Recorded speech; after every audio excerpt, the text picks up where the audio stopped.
तब कबीर साहब क्या कहते हैं, कहो उस देश की बतिया जहाँ नहीं होत दिन रतिया, नहीं रवि चंद्र और तारा। वहां सूरज नहीं, चंद्रमा नहीं, तारा नहीं, नहीं उजियारा अंधियारा। तो जब वहां कबीर साहब गए तो बता दिए कि एक ऐसा देश है जहाँ न सूरज है, न चंद्रमा है, न तारा है, कबीरा देश है न्यारा, लख है कोई राम का प्यारा। तो जो जाएंगे वही तो अनुभव की बात बताएंगे।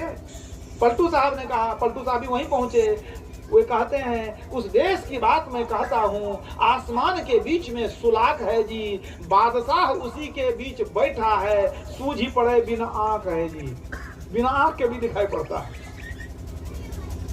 आसमान के बीच में सुलाख है जी, बादशाह उसी के बीच बैठा है। मैंने जो वहां पहुंचा विभिन्न तरह से वहां का वर्णन किया। तुलसीदास जी भी वहीं पहुंचे तो उन्होंने क्या कहा, शोक मोह भय हरस दिवस निशी, अब देश काल तह नाही। दिवस निशी, दिन रात वहां नहीं है, सूर्य चंद्रमा नहीं है, दिन रात नहीं है। अब तुलसीदास यही दशाहीन संशय निर्मूल न जाही, जब तक उस दशा में नहीं पहुंच जाएंगे संशय शंका मिटने वाली नहीं है। और जो वहां पहुंच गए सारी चिंता समाप्त, चाह गई चिंता मिटी मनुआ बेपरवाह, जिनको कछु न चाहिए सोई साहंसा। तो संत भगवंत का एक ही मत है, जो संत मत है वही भगवंत मत है।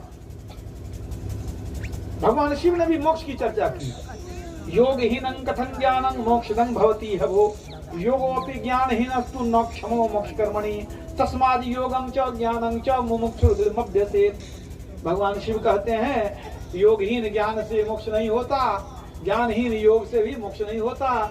जो ज्ञान और योग दोनों का अभ्यास करते हैं वो मोक्ष को पाते हैं। मोक्ष की चर्चा भगवान शिव भी करते हैं। तो कहने का मतलब ये मनुष्य शरीर, जो सुंदर शरीर मिला है, ये मोक्ष पाने के लिए, जन्म मरण से छूटने के लिए। भक्ति दो तरह से होती है, एक भक्ति होती है जो हमको स्वर्ग में ले जाती है, कुछ दिनों का सुख मिलता है, फिर से जन्म मरण के चक्र में घूमते हैं। एक दूसरी भक्ति होती है जिससे सीधे मोक्ष में जाते हैं, कोई जन्म मरण का चक्र नहीं, आवागमन का चक्र समाप्त हो जाता है। इसलिए गुरुदेव ने क्या कहा, महर्षि में ही प्रबंध महाराज की वाणी है, आवागमन सम दुख दूजा, है नहीं जग में कोई, जन्मना और मरना इससे बड़ा दुख क्या हो सकता है। आवागमन सम दुख दूजा, है नहीं जग में कोई, इसके निवारण के लिए प्रभु भक्ति करनी चाहिए। भक्ति क्यों करनी चाहिए?